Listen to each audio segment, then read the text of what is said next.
ಸಂಸದರಾದ ಉಗ್ರಪ್ಪನವರು ಮಾತಾಡಿದ್ರು. ಹಾಗೇನೆ ಇವತ್ತು ವೇದಿಕೆಯಲ್ಲಿ ಸಾಹಿತಿಗಳಾದ ಪದ್ಮಪ್ರಸಾದ್ ಅವರಿದ್ದಾರೆ, ಇಲ್ಲಿನ ಅಧ್ಯಕ್ಷರಾದ ಶೀತಲ್ ಅವರು ಮತ್ತು ಇಲ್ಲಿನ ಪಂಚಾಯಿತಿ ಅಧ್ಯಕ್ಷರಾದ ಗಿರಿಜಮ್ಮ ಅವರು, ಮಾಧ್ಯಮ ಮಿತ್ರರು ಜ್ವಾಲಾಮಾಲಾ ನ್ಯೂಸ್ ಅವರು, ರತ್ನತ್ರಯ ಕ್ರಿಯೇಷನ್ಸ್ ಮತ್ತು ವೇದಿಕೆಯ ಮುಂದೆ ಅನೇಕ ವರ್ಷಗಳಿಂದ ಸಮಾಜ ಸೇವೆಯನ್ನು ಮಾಡ್ತಾ ಬಂದಿರುವಂತಹ ನಮ್ಮ ಸುಮತಿ ಕುಮಾರ್ ಅವರು, ಉಮೇಶ್ ಅವರು, ಅನೇಕ ಹಿರಿಯರು ಇಲ್ಲಿ ಉಪಸ್ಥಿತರಿದ್ದಾರೆ. ಈ ಊರಿನ ಹೆಣ್ಣು ಮಕ್ಕಳು, ಗಂಡು ಮಕ್ಕಳು, ಅಳಿಯಂದಿರು, ಸೊಸೆದಿರು ಎಲ್ಲರೂ ಸೇರಿ, ಮೊಮ್ಮಕ್ಕಳು ಎಲ್ಲರೂ ಸೇರಿ ಸಂಭ್ರಮದಿಂದ ಈ ಒಂದು ಸಭಾಭವನದ ಉದ್ಘಾಟನಾ ಕಾರ್ಯಕ್ರಮದಲ್ಲಿ ಪಾಲ್ಗೊಂಡಿದ್ದೀರಾ. ಎಲ್ಲರಿಗೂ ನನ್ನ ಆದರಪೂರ್ವಕ, ಪ್ರೀತಿಪೂರ್ವಕ ನಮಸ್ಕಾರಗಳನ್ನ ಸಲ್ಲಿಸ್ತೇನೆ. ಮುಖ್ಯವಾಗಿ ಯಾವುದೇ ಸಭೆಗೆ ಸಭಿಕರು ಬಹಳ ಮುಖ್ಯವಾಗ್ತದೆ. ಸಭಿಕರಿಲ್ಲದಿದ್ರೆ ಸಭೆಗೆ ಶೋಭೆನೇ ಇರೋದಿಲ್ಲ.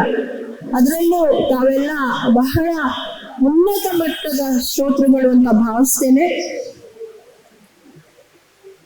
ಈಗಾಗಲೇ ಪೂಜ್ಯ ಸ್ವಾಮೀಜಿಯವರು, ಮುಖ್ಯವಾಗಿ ನಾನು ಏನ್ ಹೇಳ್ಬೇಕು ಅಂತಂದ್ರೆ, ಮೂವರು ಸ್ವಾಮೀಜಿಯವರು ಇದ್ದಂತಹ ಸಭೆಯಲ್ಲಿ ಮಾತನಾಡುವ ಒಂದು ಅವಕಾಶ ಸಿಕ್ಕಿದ್ದು ನನ್ನ ಪೂರ್ವ ಜನ್ಮದ ಪುಣ್ಯ ಅಂತ ನಾನು ಭಾವಿಸ್ತೇನೆ.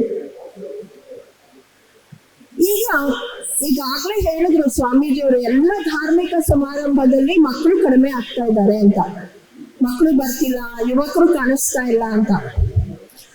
ನಾವು ಇವತ್ತು ಜೈನ ಧರ್ಮ, ಜೈನ ಸಮಾಜ, ಜೈನ ಸಂಸ್ಕೃತಿ ಇದೆಲ್ಲದರ ಬಗ್ಗೆ ಚಿಂತನೆ ಮಾಡಬೇಕಾಗಿದೆ. ನೀವೇ ಯೋಚನೆ ಮಾಡಿ, ಒಂದು 60-70 ವರ್ಷದ ಹಿಂದೆ ಒಂದೊಂದು ಮನೇಲಿ ಒಂದೊಂದು ಡಜನ್ ಮಕ್ಕಳಿದ್ರು. ಯಾರಾದ್ರೂ ಕಾಲಿಗೆ ಬಿದ್ರು ಕೂಡ ಮಕ್ಕಳಿರಲ್ಲವ ಮನೆ ತುಂಬಾ ಅಂತ ಆಶೀರ್ವಾದ ಮಾಡ್ತಾ ಇದ್ರು. ನಂತರ ಸುಮಾರು 50 ವರ್ಷದ ಹಿಂದೆ ಸ್ಲೋಗನ್ ಬಂತು. ಯಾಕಂದ್ರೆ ಸರ್ಕಾರ ಜನಸಂಖ್ಯೆ ನಿಯಂತ್ರಣ ಮಾಡೋಣ ಅಂತ ಹೇಳಿ 1-2 ಬೇಕು, 3 ಮಕ್ಕಳು ಸಾಕು ಅನ್ನೋ ಸ್ಲೋಗನ್ ಬಂತು. ನಂತರ ಕೆಲವು ವರ್ಷಗಳ ಮೇಲೆ ಆರತಿಗೊಬ್ಬ ಮಗ, ಕೀರ್ತಿಗೊಬ್ಬ ಮಗಳು, ಅಂದ್ರೆ ಇಬ್ಬರೇ ಸಾಕು ಅನ್ನೋದು ಬಂತು. ಆ ನಂತರ ಸ್ವಲ್ಪ ದಿನ ಆದ್ಮೇಲೆ ಗೋಡೆಗಳ ಮೇಲೆ ಸ್ಲೋಗನ್ ನೋಡಿದ್ರಿ, ನಾವಿಬ್ಬರು ನಮಗೊಂದು, ಗಂಡ ಹೆಂಡತಿ ಮಧ್ಯೆ ಒಂದು ಮಗು ಫೋಟೋ ಬರ್ತಾ ಇತ್ತು. ಇವಾಗ ಎಂತ ಪರಿಸ್ಥಿತಿ ಬಂದ್ಬಿಡ್ತು ಅಂತಂದ್ರೆ, ಮಕ್ಕಳು ಬೇಕೇ ಏಕೆ ಅಂತ ಕೇಳ್ತಾ ಇದ್ದಾರೆ. ನಾವಿಬ್ಬರೇ ಸಾಕು, ನಮಗೆ ಮಕ್ಕಳೇಕೆ ಬೇಕು? ನಾಯಿ ಮರಿ ಒಂದು ಇದ್ದರೆ ಸಾಕು ಅಂತ ನಾಯಿ ಮರಿನ ಸಾಕೊಂಡು ಇಂತಹ ಪರಿಸ್ಥಿತಿ. ಇದು ನಗುವಂತಹ ವಿಷಯವಲ್ಲ. ಮೊದಲೇ ಅಲ್ಪಸಂಖ್ಯಾತವಾಗಿರುವಂತಹ ಜೈನ ಸಮಾಜದಲ್ಲಿ ಈ ತರಹದ ಪರಿಸ್ಥಿತಿ ಬಂದ್ರೆ, ಮಕ್ಕಳೇ ಬೇಡ ಅಂತ ಗಂಡ ಹೆಂಡತಿ ನಿರ್ಧರಿಸಿದ್ರೆ, ಅಂದ್ರೆ ಅವ್ರಿಗೆ ಮುಂದಿನ ಪೀಳಿಗೆಯವರನ್ನ ಸಾಕುವಂತಹ, ಅವರನ್ನ ಉತ್ತಮ ನಾಗರಿಕರನ್ನಾಗಿ ಬೆಳೆಸುವಂತಹ ಜವಾಬ್ದಾರಿ ಬೇಡ. ಈ ತರಹದ ಪರಿಸ್ಥಿತಿ ಇರುವಾಗ ಮುಂದೆ ನಮ್ಮ ಜೈನ ಸಮಾಜದ ಒಂದು ಅಸ್ತಿತ್ವ ಏನಾಗಬಹುದು? ಯಾಕೆಂದ್ರೆ ಯಾವುದೇ ಧರ್ಮ ಉಳಿಬೇಕು ಅಂದ್ರೆ ಸಮಾಜ ಕೂಡ ಬಹಳ ಮುಖ್ಯವಾಗ್ತದೆ. ನ ಧರ್ಮೋ ಧಾರ್ಮಿಕರ್ವಿನ ಅಂತ ಆಚಾರ್ಯರು ಹೇಳಿದ್ದಾರೆ. ಹೀಗೆ ಮುಂದುವರೆದ್ರೆ 2050 ಹೊತ್ತಿಗೆ ನಮ್ಮ ಜನಾಂಗ ಕೂಡ ಪಾರ್ಸಿ ಜನಾಂಗ ನೋಡಿ ಬರೀ ಬೆರಳಿಕೆ ಅಷ್ಟು ಜನ ಇದ್ದಾರೆ, ಮತ್ತೆ ವಯಸ್ಸಾದವರೇ ಜಾಸ್ತಿ. ಪಾರ್ಸಿ 80, 90, 100ವರೆಗೂ ಬದುಕ್ತಾ ಇದ್ದಾರೆ. ಆದ್ರೆ ಚಿಕ್ಕ ವಯಸ್ಸಿನವರು, ಯುವಕರು ಕಮ್ಮಿಯಲ್ಲಿ. ಆ ತರಹದ ಪರಿಸ್ಥಿತಿ ನಮ್ಮ ಜೈನ ಧರ್ಮಕ್ಕೆ ಬರೋದು ಬೇಡ. ಈಗಾಗಲೇ ಕಾಲದ ಬಗ್ಗೆ ಕೂಡ ಸ್ವಾಮೀಜಿಯವರು ಮಾತಾಡಿದ್ದಾರೆ. ಜೈನಾಗಮದ ಪ್ರಕಾರ ಈಗ ನಡೀತಾ ಇರೋದು ಅವಸರ್ಪಿಣಿಯ ಪಂಚಮ ಕಾಲ, ದುಷ್ಮ ಕಾಲ. ಈ ಕಾಲದಲ್ಲಿ ಧರ್ಮ, ನ್ಯಾಯ, ನೀತಿಗಳ ಅವನತಿಯಾಗುತ್ತೆ ಅಂತ ನಮ್ಮ ಶಾಸ್ತ್ರಗಳಲ್ಲಿ ಹೇಳಿದೆ. ಆದ್ರೂ ಕೂಡ ಧರ್ಮ ಉಳಿದಿದೆ ಅನ್ನೋದಕ್ಕೆ ಇವತ್ತು ತೋಳಿನ ಕೆರೆಯಲ್ಲಿ ಆಗ್ತಾ ಇರೋ ಈ ಸಮಾರಂಭನೇ ಸಾಕ್ಷಿ. ಇಲ್ಲಿ ನೋಡಿ, ಇಂತಹ ಚಿಕ್ಕೂರು 20 ಮನೆ ಇದೆ ಅಂತ ಹೇಳಿದ್ರು. ಇಲ್ಲಿ ಇಂತಹ ಭವನದ ಒಂದು ಉದ್ಘಾಟನೆ ಆಗಿದೆ. ಇಲ್ಲಿ ಮುನಿಗಳು ಆಗಮಿಸಲಿ, ಸಾಕಷ್ಟು ಧರ್ಮ ಪ್ರಭಾವನೆಯ ಸಾಹಿತ್ಯದ, ಸಂಸ್ಕೃತಿಯ, ಸಾಮಾಜಿಕ ಕಳಕಳಿಯ ಕಾರ್ಯಕ್ರಮಗಳು ಆಗಲಿ ಅಂತ ನಾನು ಮೊಟ್ಟ ಮೊದಲನೇದಾಗಿ ಹಾರೈಸ್ತೀನಿ. ಇವತ್ತು ಪ್ರಪಂಚದಲ್ಲಿ ಎಲ್ಲರಿಗೂ ಬೇಕಾಗಿರೋದೇನು? ಸುಖನೇ. ನಮ್ಗೆಲ್ಲ ಏನ್ ಬೇಕು? ಸುಖ. ಸುಖವನ್ನ ಅರಸ್ತಾ ನಾವೇನ್ ಮಾಡ್ತಾ ಇದೀವಿ ಈ 21ನೇ ಶತಮಾನದಲ್ಲಿ? ಈ 21ನೇ ಶತಮಾನವನ್ನ ವೇಗದ, ಆವೇಗದ, ಉದ್ವೇಗದ ಯುಗ ಅಂತಾನೆ ನಾವು ಹೇಳ್ಬೋದು. ಟೆನ್ಷನ್ ಯುಗ, ಕಾಂಪಿಟೇಷನ್ ಯುಗ. ಈ ಯುಗದ ಮಕ್ಕಳಿಗೆ ಗೊತ್ತಿರುವಂತಹ ಸಂಗತಿಗಳು ಅಂದ್ರೆ ಟೆನ್ಷನ್ನು, ಟ್ಯೂಷನ್ನು, ಬ್ರೌಸಿಂಗು. ಯಾಕೆಂದ್ರೆ ಇದು ವಾಟ್ಸಪ್ ಯುಗ, ಫೇಸ್ಬುಕ್ ಯುಗ, ಗೂಗಲ್ ಯುಗ. ಈ ಯುಗದಲ್ಲಿ ನಾವು ಸುಖವನ್ನ ಅರಸುತ್ತಾ ಹಣ, ಅಧಿಕಾರ, ಕೀರ್ತಿ ಇವುಗಳ ಹಿಂದೆ ಓಡ್ತಾನೇ ಇದೀವಿ. ಅದು ವೇಗವಾಗಿ ಓಡ್ತಾ ಇದೀವಿ.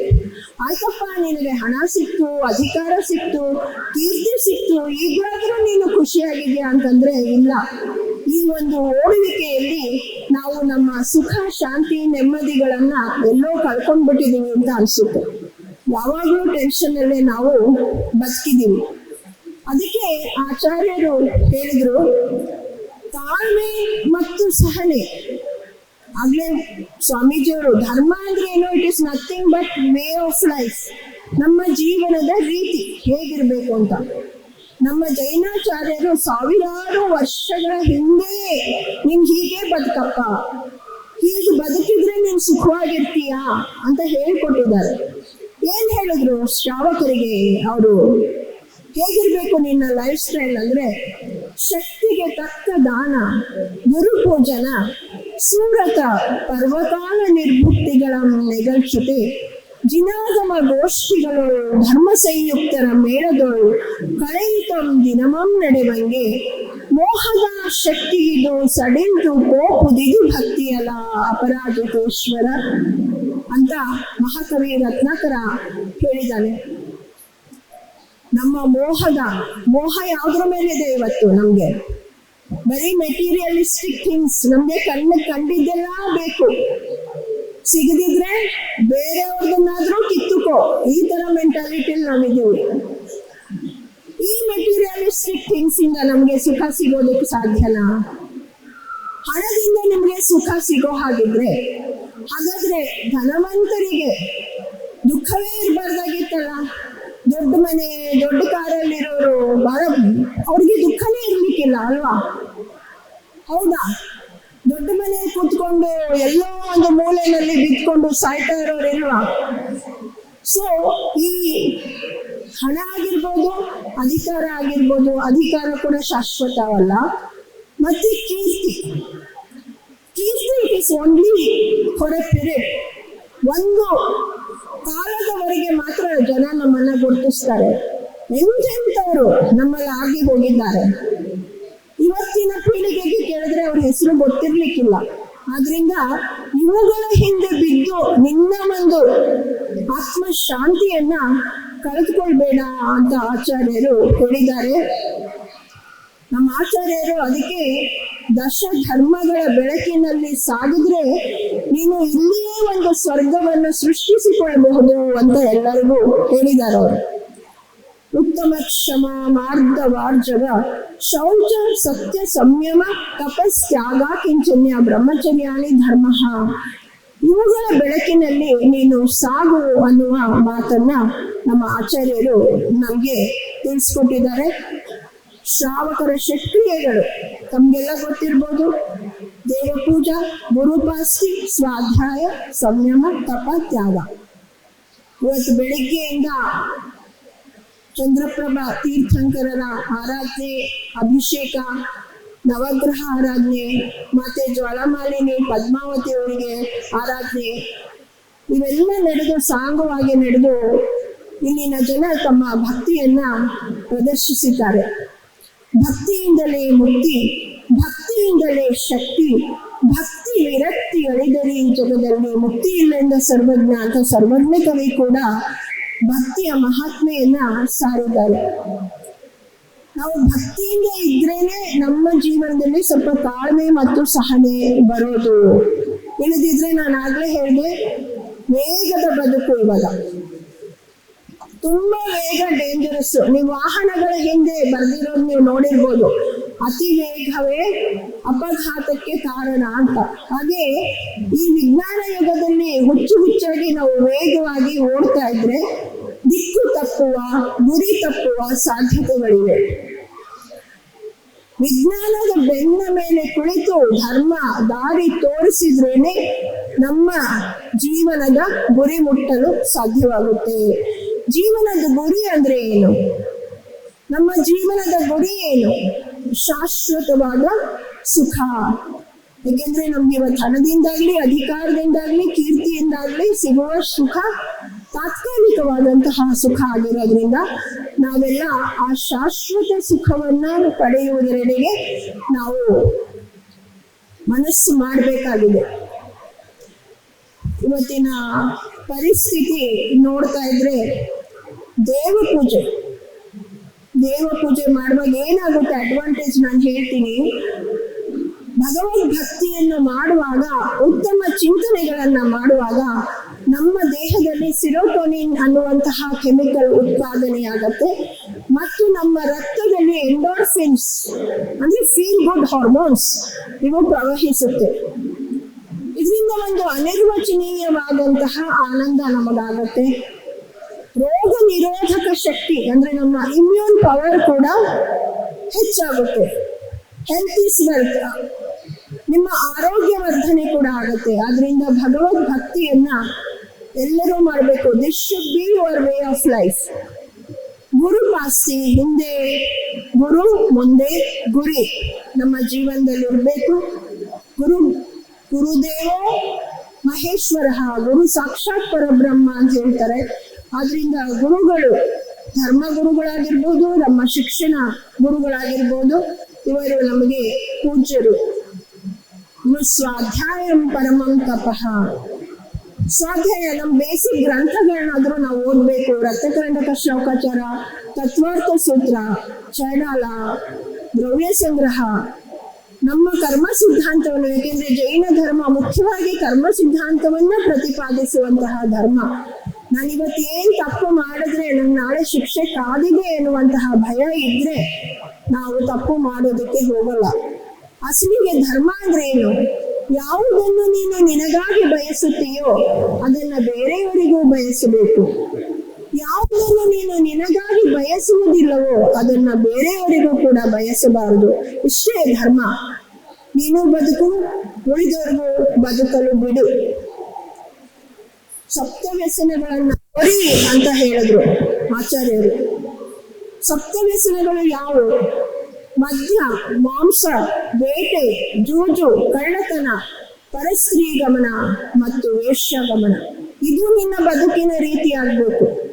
ನಮ್ಮ ಜೈನ್ ಸಮಾಜದಲ್ಲಿ ಇವತ್ತು ಇದನ್ನು ಹೇಳ್ಬೇಕು ಅಂದ್ರೆ ಬೇಜಾರಾಗ್ತಿದೆ. ಯಾಕೆಂದ್ರೆ ಮುಂಚೆ ಜೈನರು ಅಂದ್ರೆ ಮದ್ಯ ಸೇವನೆ, ಮಾಂಸ ಯಾವ ಎಲ್ಲ ವರ್ಜ್ಯ ಜೈನರ ಮನೆಯಲ್ಲಿ ಅಂತ ಇತ್ತು.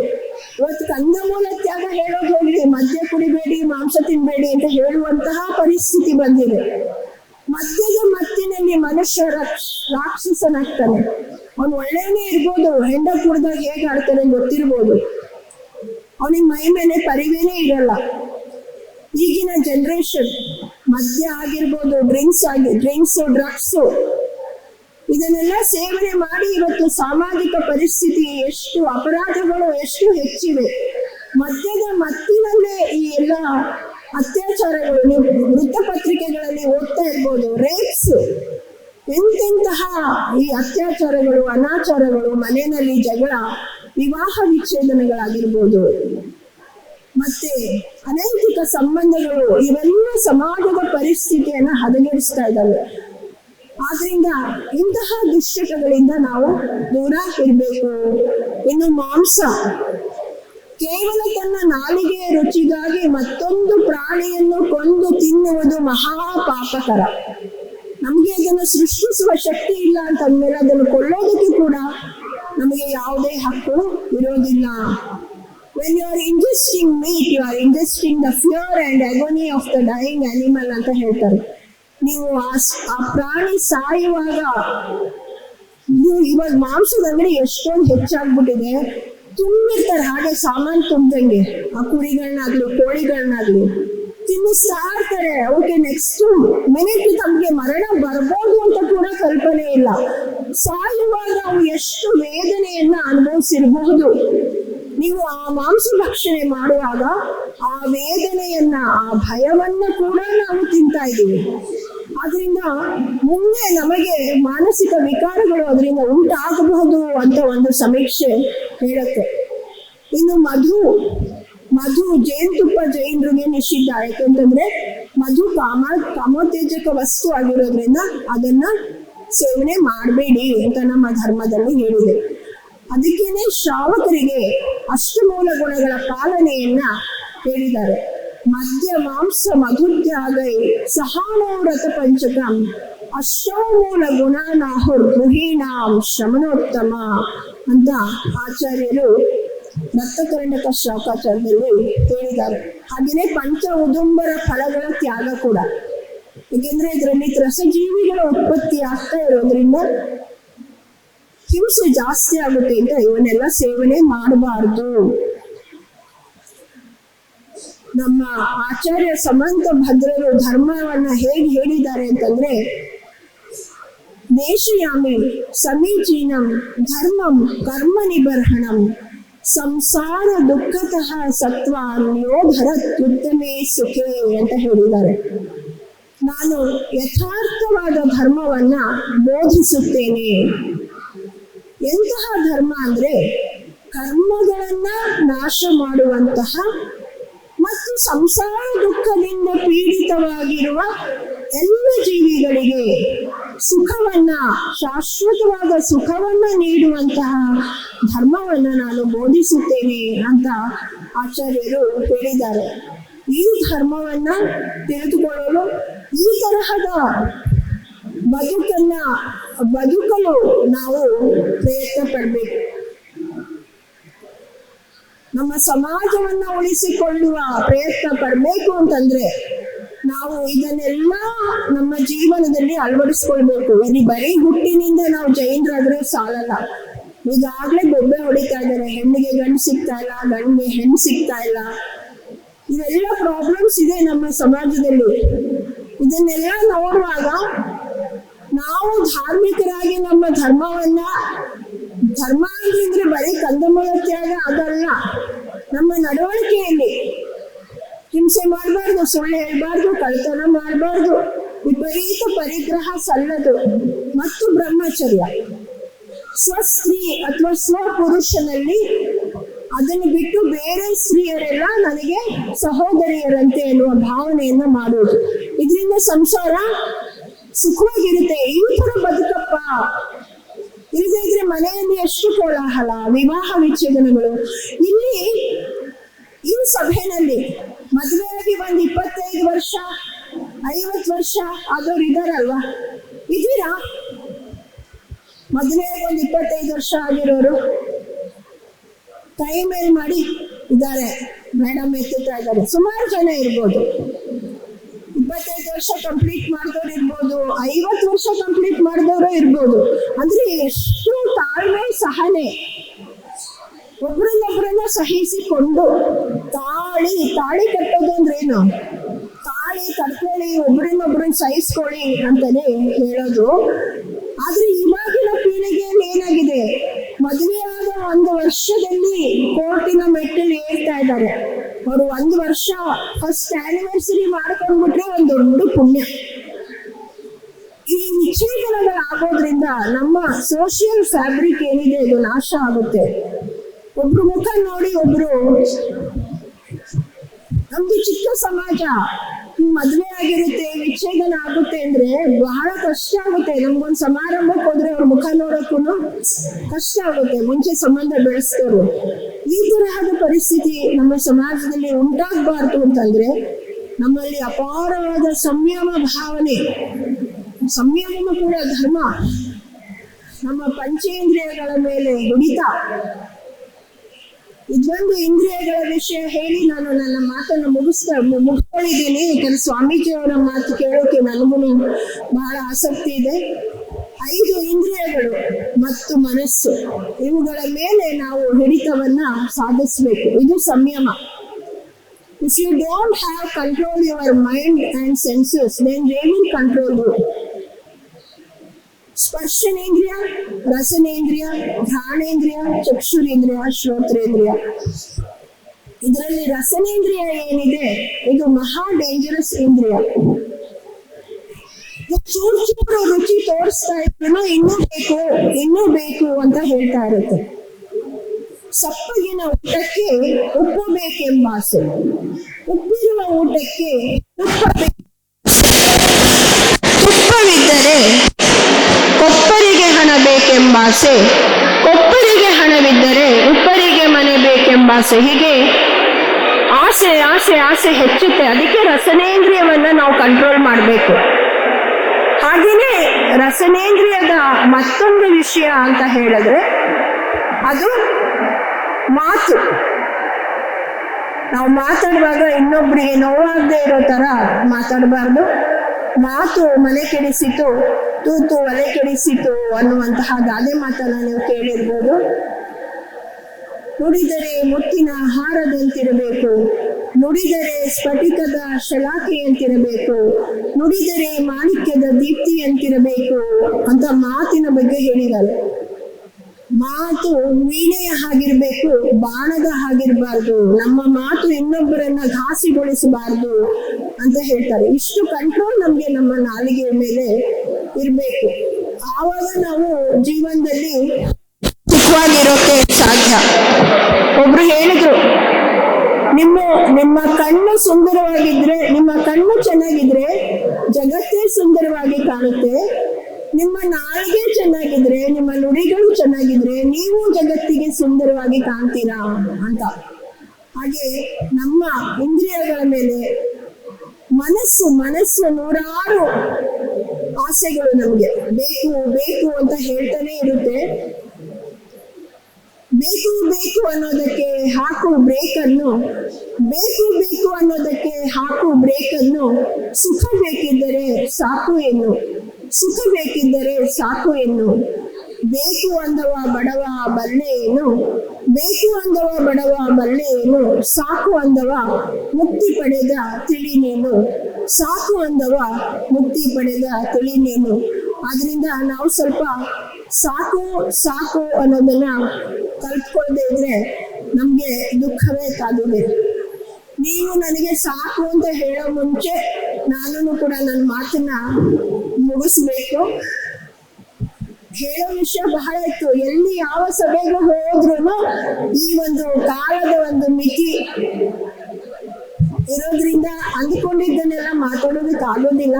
ಬಟ್ ಇಷ್ಟು ಹೊತ್ತು ತಾವೆಲ್ಲ ನನ್ನ ಒಂದು ಮಾತನ್ನ ಅಪಾರವಾದ ಸಹನೆಯಿಂದ ಕೇಳಿಸ್ಕೊಂಡಿದ್ದೀರಾ. ತಮ್ಮೆಲ್ಲರಿಗೂ ನನ್ನ ಗೌರವಪೂರ್ವಕವಾದ ನಮಸ್ಕಾರವನ್ನ ಮತ್ತೊಮ್ಮೆ ಹೇಳ್ತಾ ಇದ್ದೀನಿ. ಹಾಗೇನೆ ತಮ್ಗೆಲ್ಲ ತಿಳಿದಿರೋ ಹಾಗೆ ನಮ್ಮ ರಕ್ತತ್ರಯ 296 ಸಂಚಿಕೆಗಳನ್ನು ಪೂರೈಸಿದೆ ಇವತ್ತಿಗೆ. ನಾವು ಇನ್ನೇನು ಫೆಬ್ರವರಿ ಬಂದ್ರೆ 6 ವರ್ಷ ಆಗತ್ತೆ. 6 ವರ್ಷ ನಿರಂತರವಾಗಿ ನಾವು ನಮ್ಮ ಸೀರಿಯಲ್ನ, ಧಾರ್ಮಿಕ ಸೀರಿಯಲ್, ಇದನ್ನು ಬಹಳ ಜನ ನೋಡಿ ನಮ್ಮನ್ನು ಆಶೀರ್ವದಿಸಿದ್ದೀರಾ. ಇದಕ್ಕಾಗಿ ಕೂಡ ತಮ್ಮೆಲ್ಲರಿಗೂ ನಾನು ನನ್ನ ಪ್ರೀತಿಪೂರ್ವಕವಾದ ವಂದನೆಗಳನ್ನ ಸಲ್ಲಿಸ್ತೇನೆ. ಇದೇ ರೀತಿ ನೋಡಿ ಪ್ರೋತ್ಸಾಹಿಸಿ ಅಂತ ತಮ್ಮಲ್ಲಿ ಕಳಕಳಿಯಿಂದ ವಿನಂತಿಸಿಕೊಳ್ತೇನೆ. ಕಲ್ಯಾಣ ಮಂದಿರದ ಒಂದು ಸ್ತೋತ್ರವನ್ನ ಹೇಳಿ ನನ್ನ ಮಾತುಗಳನ್ನ ಮುಗಿಸ್ತೇನೆ. ಭಕ್ತಿಯ ಬಗ್ಗೆ ಇದೆ ಅದು. ಸಿದ್ಧಸೇನ ದಿವಾಕರರು ಕಲ್ಯಾಣ ಮಂದಿರ ಸ್ತೋತ್ರದಲ್ಲಿ ಭಕ್ತಿಯ ಮಹಾತ್ಮೆಯ ಬಗ್ಗೆ ಒಂದು ಸುಂದರವಾದ ಸ್ತೋತ್ರವನ್ನ ಬರೆದಿದ್ದಾರೆ. ಅಭ್ಯುದ್ಯತೋಸ್ಮಿ ಕವನಾಥ ಜಡಾಶಯೋಪಿ ಕರ್ತುಸ್ತವಂ ವಿಗತ ಶಕ್ತಿರಪಿ ಪ್ರವೃತ್ತಃ ಪ್ರೀತ್ಯಾತ್ಮವೀರ್ಯಮವಿಚಾರ್ಯ ಮೃಗೇಂದ್ರಂ ನಾಭೀತಿ ಕಿಂ ನಿಜ ಶಿಶೋ ಪರಿಪಾಲನಾರ್ಥಂ. ಇಲ್ಲಿ ಯಾವ ರೀತಿ ಒಬ್ಬ ಬಾಲಕನಿಗೆ ಸಮುದ್ರದ ವಿಸ್ತಾರವೆಷ್ಟು ಅಂತ ಕೇಳಿದ್ರೆ ಅವನು ತಕ್ಷಣ ತನ್ನ ಕೈಗಳನ್ನ ಅಗಲಿಸಿ ಇಷ್ಟಿದೆ ಅಂತ ಹೇಳ್ಬಿಡ್ತಾನೆ ದೊಡ್ಡದಾಗಿ. ಅವನು ಒಂದು ಕ್ಷಣ ಕೂಡ ವಿಚಾರ ಮಾಡೋದಿಲ್ಲ, ನನ್ಗೆ ತೋರ್ಸಕ್ ಆಗುತ್ತಾ ಸಮುದ್ರದ ವಿಸ್ತಾರವನ್ನ, ಆಳವನ್ನ ಅಂತ. ಅದೇ ರೀತಿ ಆಚಾರ್ಯರು ಹೇಳ್ತಾ ಇದ್ದಾರೆ, ಪ್ರಭು ನಿನ್ನ ಅನಂತ ಗುಣಗಳನ್ನ ವರ್ಣಿಸುವಂತಹ ಶಕ್ತಿ ನನಗಿಲ್ದೇ ಇದ್ರು ಕೂಡ ನಾನು ಭಕ್ತಿಯಿಂದ ತಮ್ಮ ಸ್ತೋತ್ರವನ್ನ ಮಾಡ್ತಾ ಇದ್ದೇನೆ. ಭಕ್ತಿಯೇ ನನಗೆ ಇಂತಹ ಶಕ್ತಿಯನ್ನ ನೀಡಿದೆ ಅಂತ ಹೇಳ್ತಾ ಇದ್ದಾರೆ. ಆ ಆಚಾರ್ಯರಂತಹ ಭಕ್ತಿ ನಮ್ಮ ಹೃದಯದಲ್ಲಿ ಕೂಡ ಮೂಡಲಿ. ಇವತ್ತು ನನಗೆ ಆಹ್ವಾನವನ್ನ ನೀಡಲು ಶ್ರೀಯುತ ಚಂದ್ರಪ್ರಭಾ ಮತ್ತು ಶ್ರೀ ಸುರೇಂದ್ರ ಕುಮಾರ್ ಅವರು ನಮ್ಮ ಕ್ಲಿನಿಕ್ದವರು ಬಂದಿದ್ರು. ಅವರಿಗೂ ಕೂಡ ಈ ಸಂದರ್ಭದಲ್ಲಿ ವಂದನೆಗಳನ್ನ ಸಲ್ಲಿಸ್ತಾ ತಮ್ಮೆಲ್ಲರಿಗೂ ಮತ್ತು ಪೂಜ್ಯ ಸ್ವಾಮೀಜಿ ಅವರಿಗೆ ಮತ್ತೊಮ್ಮೆ ಸ್ವಾಮಿಗಳನ್ನ ಸಲ್ಲಿಸ್ತಾ ನನ್ನ ಮಾತುಗಳನ್ನ ಮುಗಿಸ್ತೇನೆ. ಜೈ ಜೈ.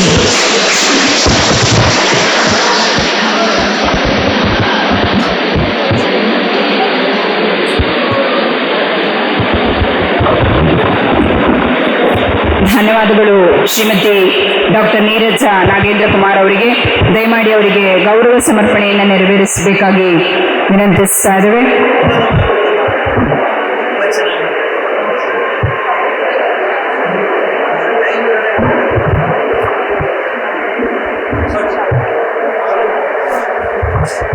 ಬಹುಶಃ ಆರಂಭದಲ್ಲಿ ಎಲ್ಲ ನಮ್ಮ ವೇದಿಕೆಯ ಆಸನಗಳು ಭರ್ತಿಯಾಗಿತ್ತು. ಇದೀಗ ನಮ್ಮ ಪೂಜ್ಯ ಸ್ವಾಮೀಜಿಯವರು ಮತ್ತು ಪದ್ಮಪ್ರಸಾದ್ ಸರ್ ಅವರು ಮಾತ್ರ ವೇದಿಕೆಯಲ್ಲಿ ಇದ್ದಾರೆ.